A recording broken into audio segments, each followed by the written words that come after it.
నమస్తే భవత్ media news కి స్వాగతం. ముందుగా హెడ్లైన్స్.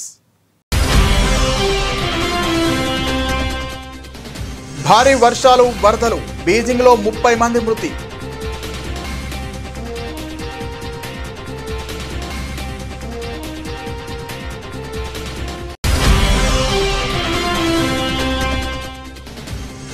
నేడు రాజ్యసభలో ఆపరేషన్ సింధూర్ పై చర్చ. మధ్యాహ్నం 2 గంటలకు ప్రసంగించనున్న రక్షణ మంత్రి.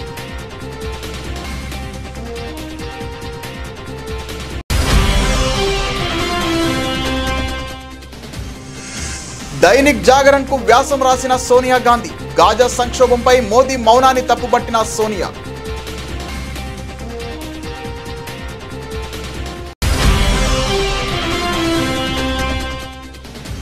నలభై 42% బీసీ రిజర్వేషన్లు, తెలంగాణ కేబినెట్ కీలక నిర్ణయం.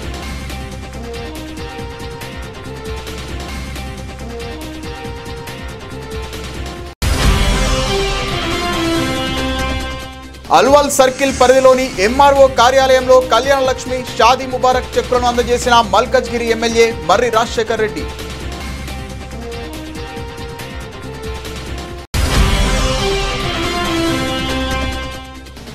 తెలంగాణలో బీజేపీ కాంగ్రెస్ పార్టీలు కుమ్మక్కయ్యాయని స్పష్టమవుతోంది. బీఆర్ఎస్ మాజీ ఎమ్మెల్యే గాదర్ కిషోర్.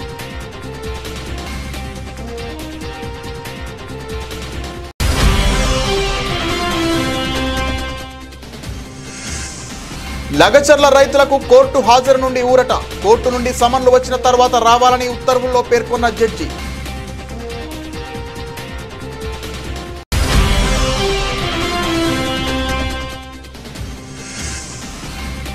రాష్ట్రంలో ఎంఆర్ఓ హబ్ కు సహకరించండి. ఎయిర్ బస్ కు మంత్రి లోకేష్ ఆహ్వానం.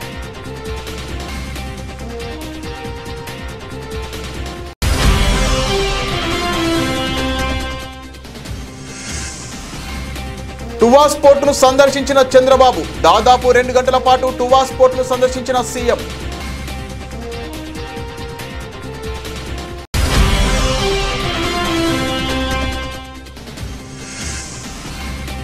ప్రభుత్వాన్ని ప్రశ్నిస్తే అక్రమ కేసుల, మాజీ MLA Balka Suman fire.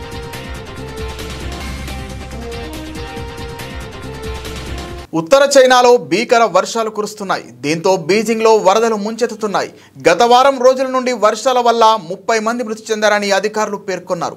Beijing లో అధికారులు హైయెస్ట్ ఫ్లడ్ ఎమర్జెన్సీ అలర్ట్ జారీ చేశారు. ఇప్పటి వరకు 80,000 మందిని సురక్షిత ప్రాంతాలకు తరలించారు. మరికొన్ని రోజుల పాటు బీజింగ్ పరిసర ప్రాంతాల్లో వరదలు రానున్నాయి. సుమారు 130 గ్రామాలకు విద్యుత్ సరఫరా నిలిచిపోయింది. డజన్ల సంఖ్యలో రోడ్లు కొట్టుకుపోయాయి. జలమయమైన ప్రాంతాల్లో చిక్కుకున్న వారిని రెస్క్యూ చేస్తున్నారు. వరదల్లో మిస్ అయిన వారిని రక్షించాలని అధ్యక్షుడు జిన్పింగ్ ఆదేశించారు. సాధారణంగా ఈ సీజన్లో బీజింగ్లో వరదలు బీభత్సం సృష్టిస్తుంటాయి. 2012లో జూలైలో వచ్చిన వరదల వల్ల 79 మంది మృతి చెందారు. రికవరీ చర్యల కోసం చైనా ప్రభుత్వం ఇప్పటికే 200 మిలియన్ల యువాన్ల నిధిని కేటాయించింది. డ్యామేజ్ అయిన రోడ్డు, నీటి కేంద్రాలు, వైద్యం, మౌలిక సదుపాయాల కోసం ఖర్చు చేయనున్నారు. మియున్ మజియా విమానాశ్రయం నుంచి వరద బాధితుల కోసం ఆహార పదార్థాలను తీసుకెళ్లారు. లైఫ్ జాకెట్లను అందిస్తున్నారు. సాధారణంగా ఈ సీజన్లో బీజింగ్ లో వరదలు బీభత్సం సృష్టిస్తుంటాయి. 2012లో జూలైలో వచ్చిన వరదల వల్ల 79 మంది మృతి చెందారు.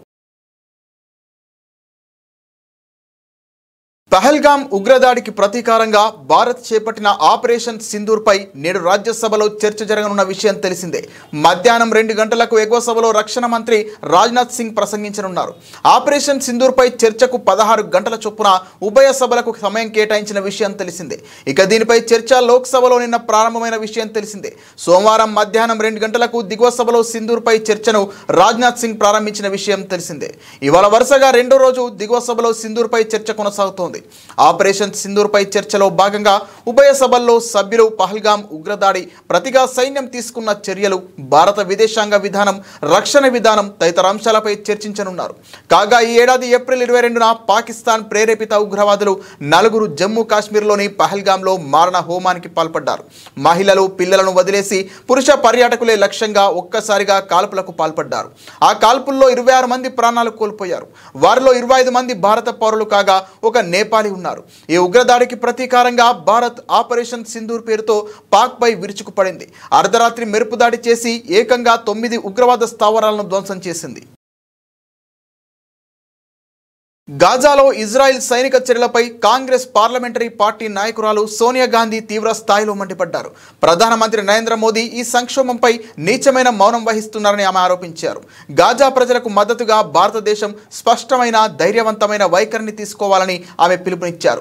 సోమవారం దైనిక్ జాగరణలో ప్రచురితమైన ఆమె వ్యాసంలో ఈ మేరకు పేర్కొన్నారు. గాజా సంకట్ పర్ మూక్ దర్శక్ మోదీ సర్కార్ అనే శీర్షికతో ప్రచురితమైన తన వ్యాసంలో సోనియా గాంధీ ఇజ్రాయెల్ చర్యలను బార్బరిక్ జెనోసైడ్ గా అభివర్ణించారు. గాజాలో ఇజ్రాయెల్ డిఫెన్స్ ఫోర్సెస్ విధించిన సైనిక నిర్బంధం, ఔషధాలు, ఆహారం, ఇంధన సరఫరాను క్రూరంగా నిరోధించడం మానవత్వానికి వ్యతిరేకమైన నేరమని ఆమె ఆరోపించారు. గాజా సంక్షోభంపై ప్రధానమంత్రి మోదీ స్పష్టమైన వైఖరి తీసుకోకపోవడం రాజ్యాంగ విలువలకు ద్రోహమని ఆమె తీవ్రంగా విమర్శించారు. 2023 అక్టోబర్ 7న ఇజ్రాయెల్పై హమాస్ జరిపిన దాడులు, ఇజ్రాయేలీ బందీలపై కొనసాగుతున్న చర్యలను తాను ఏమీ సమర్థించబోనని సోనియా స్పష్టం చేశారు. అయితే ఇజ్రాయెల్ ప్రభుత్వం గాజా పౌరులపై చేపట్టిన ప్రతీకార చర్యలు అత్యంత దారుణమైనవి, నేరపూరితమైనవని ఆమె ఆరోపించారు.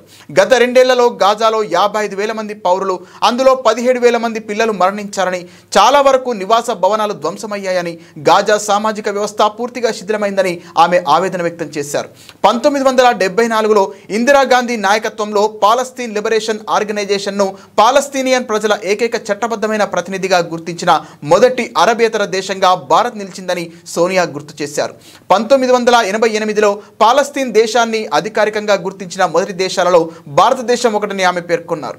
గ్లోబల్ సౌత్ దేశాలు మరోసారి భారతదేశం నాయకత్వం కోసం ఎదురు చూస్తున్నాయని, మోదీ స్పష్టంగా, ధైర్యంగా, సూటిగా మాట్లాడాలని సోనియా కోరారు. ముఖ్యమంత్రి రేవంత్ రెడ్డి అధ్యక్షతన సచివాలయంలో జరిగిన మంత్రివర్గ సమావేశంలో పలు కీలక నిర్ణయాలు తీసుకున్నారు. ముఖ్యంగా బీసీలకు 42% రిజర్వేషన్ల కోసం ఢిల్లీకి వెళ్లనున్నట్లు మంత్రి పొన్నం ప్రభాకర్ తెలిపారు. మంత్రివర్గ సమావేశం అనంతరం ఆయన మీడియాతో మాట్లాడుతూ రిజర్వేషన్లకు శాసనసభలో ఆమోదం తెలిపిన బీజేపీ ఢిల్లీలో అడ్డుకుంటుందని ఆరోపించారు. ఆగస్టు 5, 6, 7 తేదీలలో రాష్ట్రపతి అపాయింట్మెంట్ కోరామని, బీసీలకు 42% రిజర్వేషన్ కోరేవారందరూ తమతో కలిసి ఢిల్లీకి రావాలని పిలుపునిచ్చారు. బీజేపీ, బీఆర్ఎస్ సహా రాష్ట్రంలోని అన్ని పార్టీలలో ఉన్న బీసీ నాయకులు బీసీ రిజర్వేషన్ల కోసం సహకరించాలని కోరారు. న్యాయపరమైన చిక్కులు లేకుండా రాష్ట్రంలో కులగణన చేశామని అన్నారు. ఎన్నికలు ఆలస్యమైతే స్థానిక సంస్థల నిధులకు చాలా ఇబ్బంది అవుతోందని ఆయన పేర్కొన్నారు.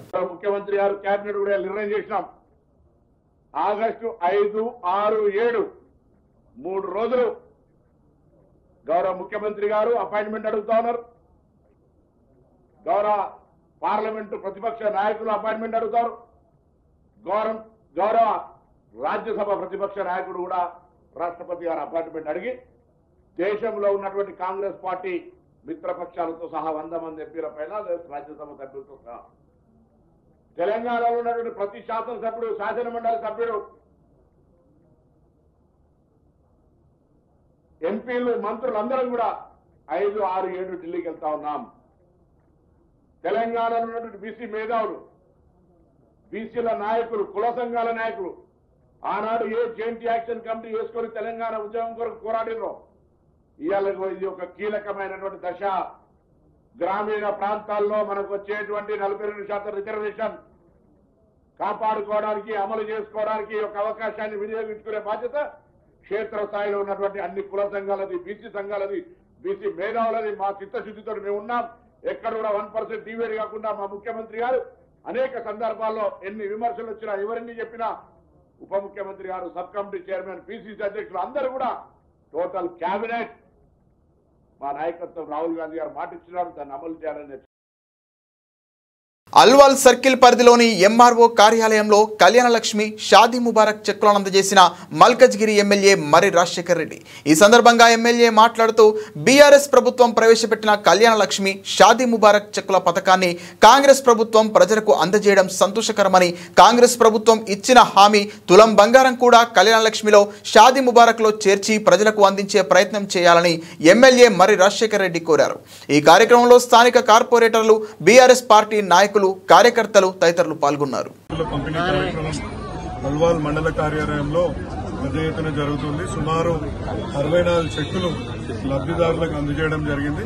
ఇక్కడికి పెద్ద ఎత్తున పార్టీ కార్యకర్తలు, లీడర్లు, అదేవిధంగా 134 డివిజన్ కార్పొరేటర్ శాంతి శ్రీనివాసరెడ్డి గారు మరియు 135 డివిజన్ మా సబితక్క గారు ఇక్కడికి వచ్చారు. వీళ్ళందరి సమక్షంలో ఈ చెక్కులను లబ్దిదారులకు ఇవ్వడం జరిగింది. ఇది కేసీఆర్ గారు ఆయన ముఖ్యమంత్రిగా ఉన్నప్పుడు ఇవాళ ప్రతి ఒక్క ఆడబిడ్డ వాళ్ళ బిడ్డల పెళ్లిళ్లు చేయాలనుకున్నప్పుడు ఇబ్బంది పడొద్దు అనే ఉద్దేశంతో దీన్ని ప్రవేశపెట్టి దీన్ని ముందుకు తీసుకుపోతున్న తరుణంలో అదేవిధంగా ఇప్పుడు వచ్చిన కాంగ్రెస్ ప్రభుత్వం కూడా దీన్ని ముందుకు తీసుకుపోతున్నందుకు సంతోషంగా ఉంది. వాళ్ళు చెప్పినట్టు కూడా కాంగ్రెస్ ప్రభుత్వం అధికారంలోకి వచ్చేందుకు ప్రజలకు ఒక హామీ ఇవ్వడం జరిగింది. దాంట్లో ఏంటంటే కళ్యాణ లక్ష్మి చెక్కుతో పాటు తులం బంగారం కూడా ఇస్తామని వాళ్ళు చెప్పిండ్రు. దయచేసి ముఖ్యమంత్రి గారిని విన్నవించుకుంటున్నా, దయచేసి ఆ తులం బంగారం కూడా ఈ యొక్క ఆడబిడ్డలకు మనం కల్పించగలిగితే అది పుణ్యం అవుతుందని చెప్పేసి నేను వాళ్ళకు కూడా తెలియజేసుకుంటూ అందరికీ ప్రత్యేకంగా ఈ యొక్క మీటింగ్ ని అద్భుతంగా ఆర్గనైజ్ చేసిన మా ఎంఆర్ఓ గారికి కూడా రాష్ట్రంలో కాంగ్రెస్ బీజేపీ కలిసి చేస్తున్న నాటకాలను తెలంగాణ ప్రజలు గుర్తించాలి. ప్రతిపక్ష పార్టీ అంటే ప్రభుత్వ పార్టీని ప్రశ్నించాలి, కానీ తెలంగాణ బీజేపీ నాయకులు మాత్రం బీఆర్ఎస్ పార్టీని ప్రశ్నిస్తున్నారు.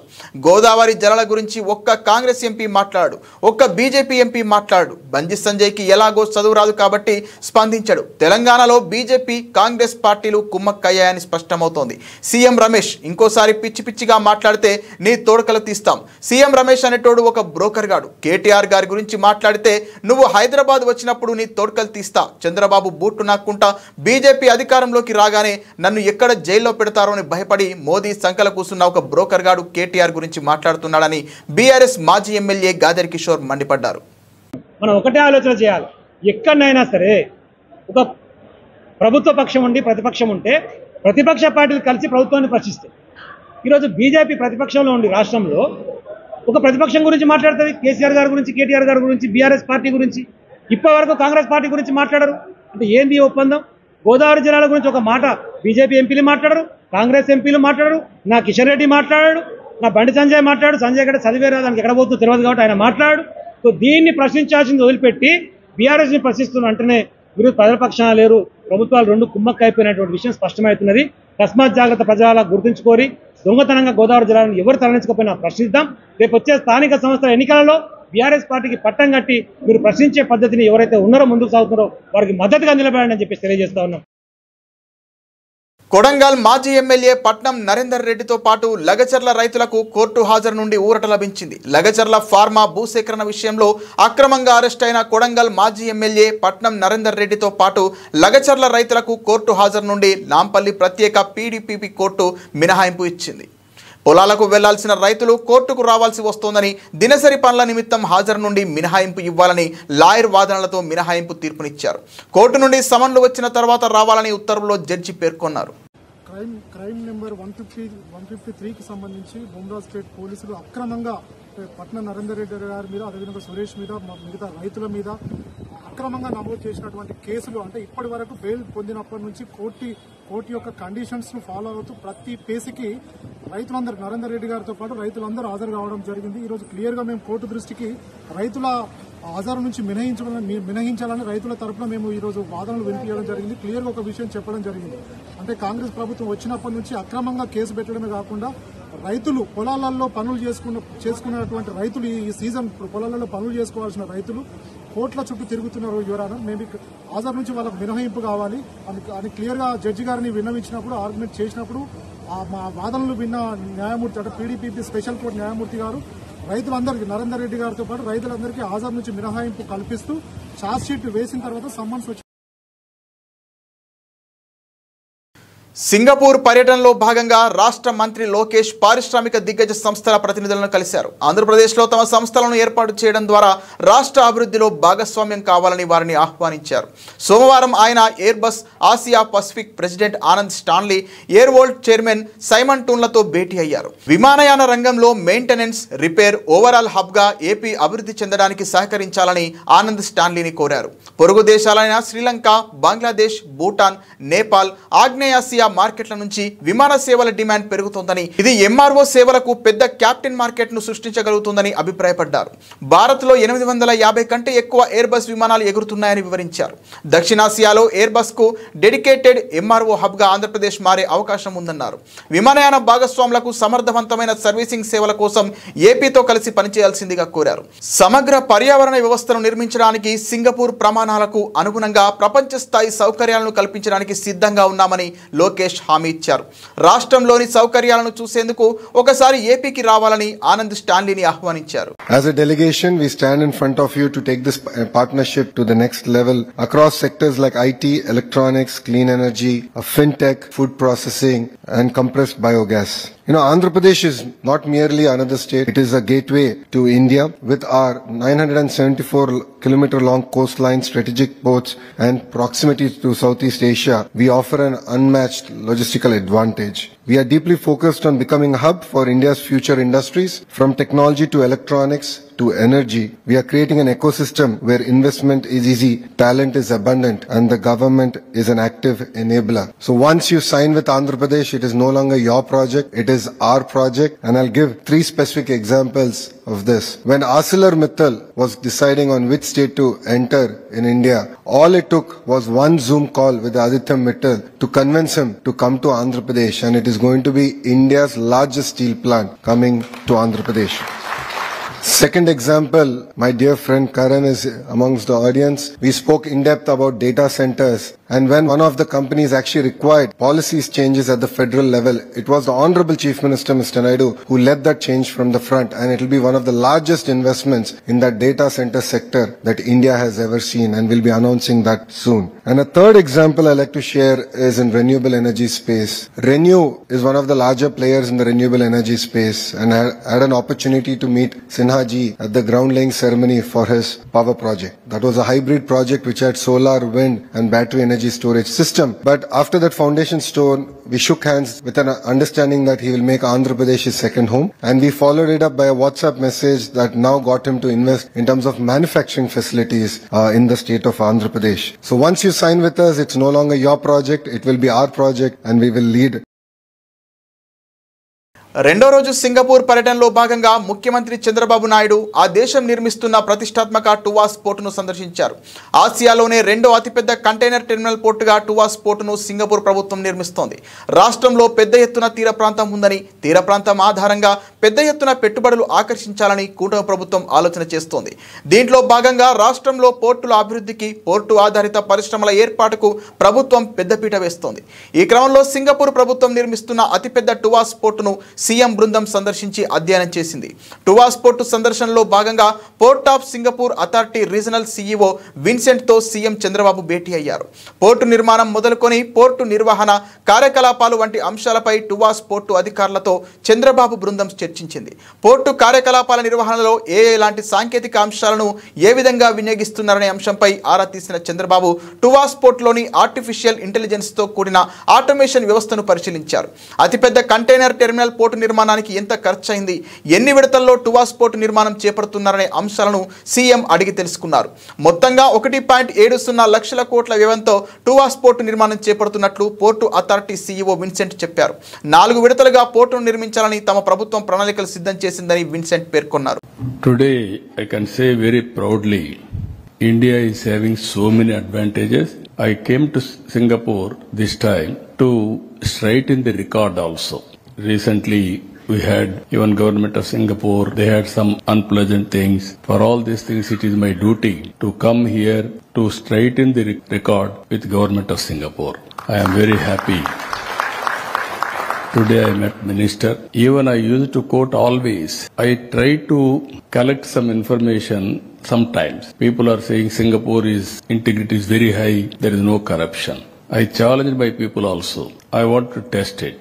Even taxi driver you offer tip, they won't take in Singapore. That is the integrity of Singapore nation. I really appreciate. That is where I am admiring this country.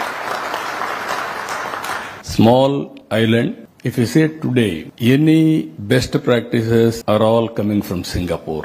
Even not now, 1995, when I became first time chief minister, at that time I promoted technology in a big way, IT. Even Singapore used to promote technology, and then with Singapore in high-tech city, some developments we have done. And also I requested at the time to build one city in Singapore, in Hyderabad, near Uppal. Government of Singapore has built, their companies has built Singapore township itself. That is the credibility. Again, when 2014 elections, bifurcation has happened in Andhra Pradesh. I was the long tenure chief minister at that time, 9 years chief minister, combined state. That is the record. 10 years opposition leader. State was bifurcated.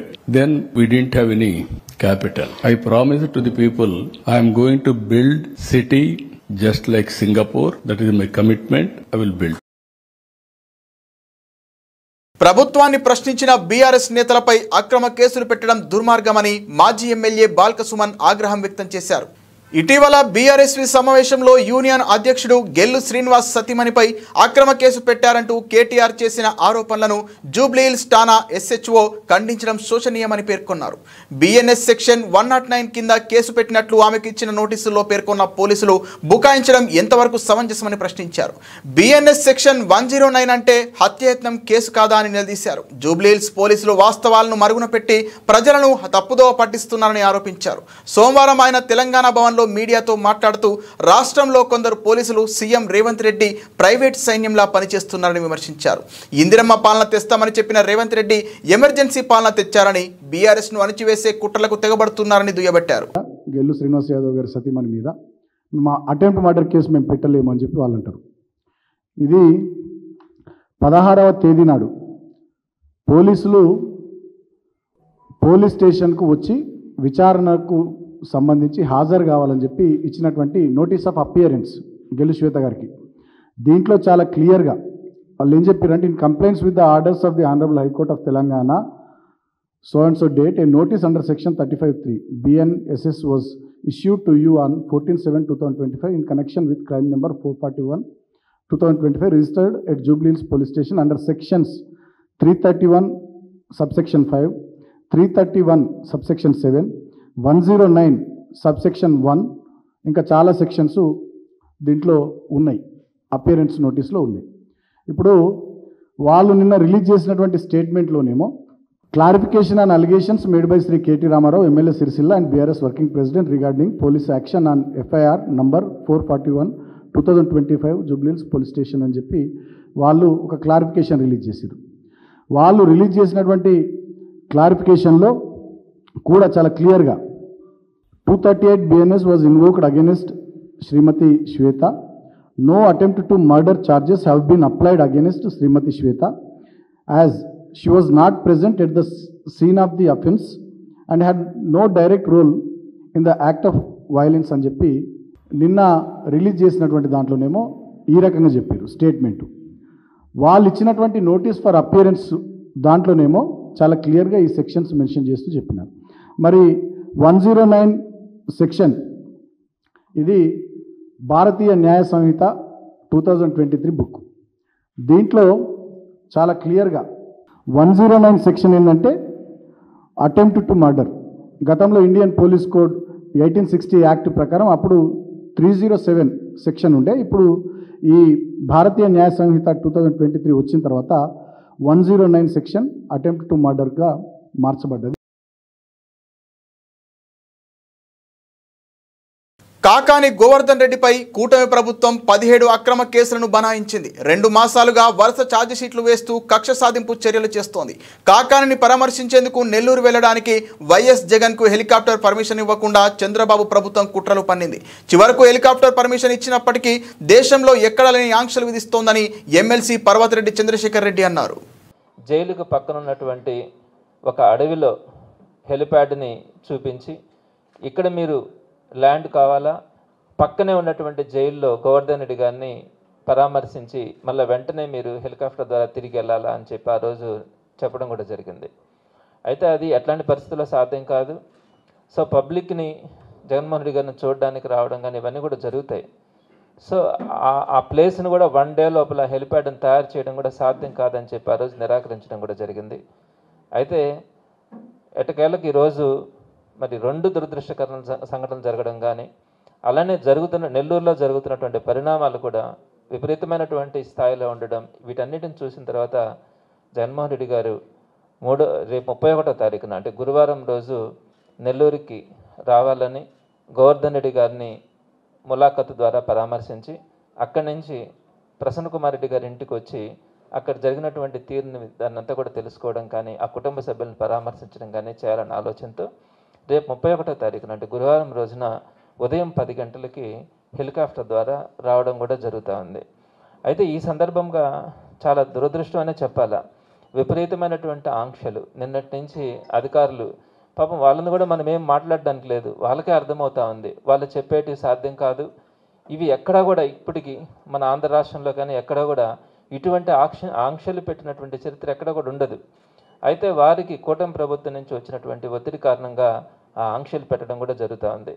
రాత్రి రోజున అధికారులు వచ్చి రాత్రి 10 గంటలకు పైన సమయంలో ఒక notice ఇవ్వడానికైతే ప్రయత్నించినారు.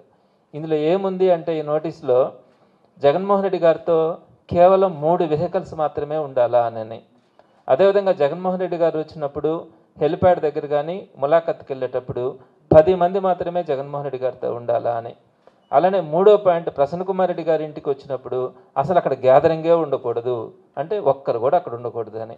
అసలు ఈ 3 సాధ్యమవుతాయా? జగన్మోహన్ రెడ్డి గారితో కేవలం 3 వెహికల్స్ మాత్రమే 3 కార్లు మాత్రమే అలో చేస్తామంటే ఎక్కడైనా మనం చూసినామా ఇట్లాంటి పరిస్థితి? అదేవిధంగా జగన్మోహన్ రెడ్డి గారు హెలిప్యాడ్లో దిగిన తర్వాత అక్కడి నుంచి ములాఖత్కి వెళ్ళే దాకా కూడా కేవలం 10 మంది మాత్రమే ఆయనతో పాటు ఉండాలా అంటే అసలు ఏంటి మన ఆంధ్ర రాష్ట్రంలో ఏం జరుగుతూ ఉంది? ఈరోజు ప్రతి ఒక్కరు కూడా ఆశ్చర్యంగా చూస్తారు. దేశీయ పారిశ్రామిక రంగాన్ని నిస్తేజం ఆవరించింది. ఈ ఏడాది మొదలు పారిశ్రామికోత్పత్తి క్షీణిస్తుంది. మార్చి నుండి క్రమేణా పడిపోతున్న వృద్ధి రేటు గత నెల దాదాపు ఏడాది కనిష్టాన్ని తాకింది. జూన్లో 10 నెలల కనిష్ట స్థాయిని సూచిస్తూ పారిశ్రామికోత్పత్తి సూచి ఐఐపి 1.5%కే పరిమితమైందని సోమవారం విడుదలైన అధికారిక గణాంకాల్లో తేలింది. గత ఏడాది ఆగస్టు తర్వాత ఈ స్థాయిలో ఉత్పాదక వృద్ధి నమోదు కావడం ఇదే తొలిసారి. ఇక నిరుడు జూన్లో 4.9% వృద్ధిని ఐఐపి చూపింది. గనులు, విద్యుత్ రంగాల్లో ఉత్పాదకత డీలా పడింది. అయితే దేశ ఆర్థిక ప్రగతికి రథచక్రాలైన ఈ 2 రంగాల్లో మందగమనం ఇలాగే కొనసాగితే మొత్తం జీడీపీ వృద్ధిని అది ప్రభావితం చేస్తోందన్న ఆందోళనలు ఇప్పుడు కనిపిస్తున్నాయి. ఏడాది క్రిందటితో పోల్చితే ఈ జూన్లో గనుల రంగంలో ఉత్పత్తి వృద్ధి రేటు 10.3% నుండి 8.7%కి తగ్గింది. ఫలితంగా విద్యుత్ ఉత్పత్తిపై పెద్ద ఎత్తునే ప్రభావం పడింది. పోయినసారి జూన్లో దేశీయ విద్యుత్ ఉత్పత్తిలో 8.6% వృద్ధి నమోదైంది. కానీ ఈ జూన్లో 2.6%గానే ఉంది. ఇప్పటికీ దేశంలో విద్యుత్ అవసరాలకు అత్యధికంగా తీరేది బొగ్గు ద్వారానే. దీంతో తగ్గిన బొగ్గు ఉత్పత్తి ప్రభావం వెంటనే విద్యుత్ తయారీపై కనిపించిందని విశ్లేషకులు పేర్కొంటున్నారు. బులెటిన్ ముగించే ముందు హెడ్లైన్స్ మరోసారి. భారీ వర్షాలు, వరదలు, బీజింగ్లో 30 మంది మృతి.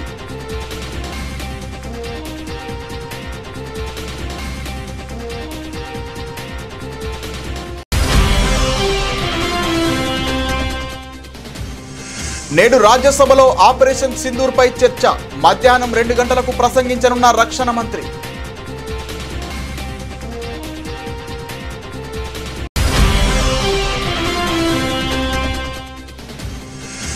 దైనిక్ జాగరణ్కు వ్యాసం రాసిన సోనియా గాంధీ. గాజా సంక్షోభంపై మోదీ మౌనాన్ని తప్పుపట్టిన సోనియా.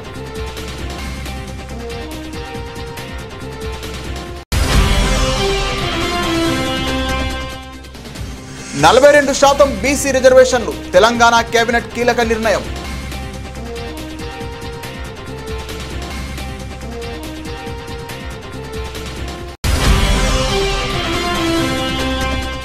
అల్వాల్ సర్కిల్ పరిధిలోని ఎంఆర్ఓ కార్యాలయంలో కళ్యాణ లక్ష్మి, షాదీ ముబారక్ చెక్కులను అందజేసిన మల్కజ్గిరి ఎమ్మెల్యే మర్రి రాజశేఖర్ రెడ్డి.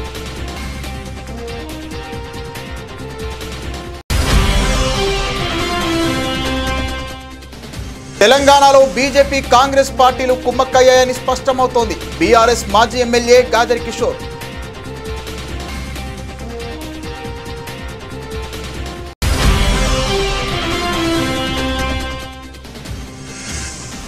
లగచర్ల రైతులకు కోర్టు హాజరు నుండి ఊరట.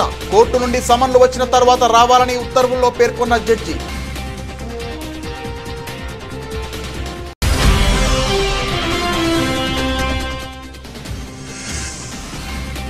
రాష్ట్రంలో ఎంఆర్ఓ హబ్కు సహకరించండి.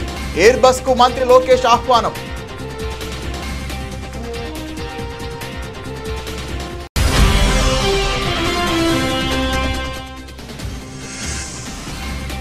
టువాస్ పోర్టును సందర్శించిన చంద్రబాబు దాదాపు 2 గంటల పాటు టువాస్ పోర్టును సందర్శించిన సీఎం.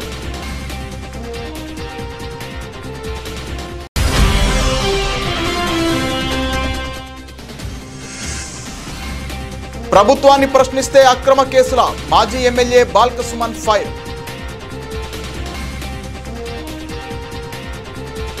ఇది ఇవాల్టి బులెటిన్. మరిన్ని వార్తల సమాహారంతో మళ్ళీ కలుద్దాం. నమస్తే.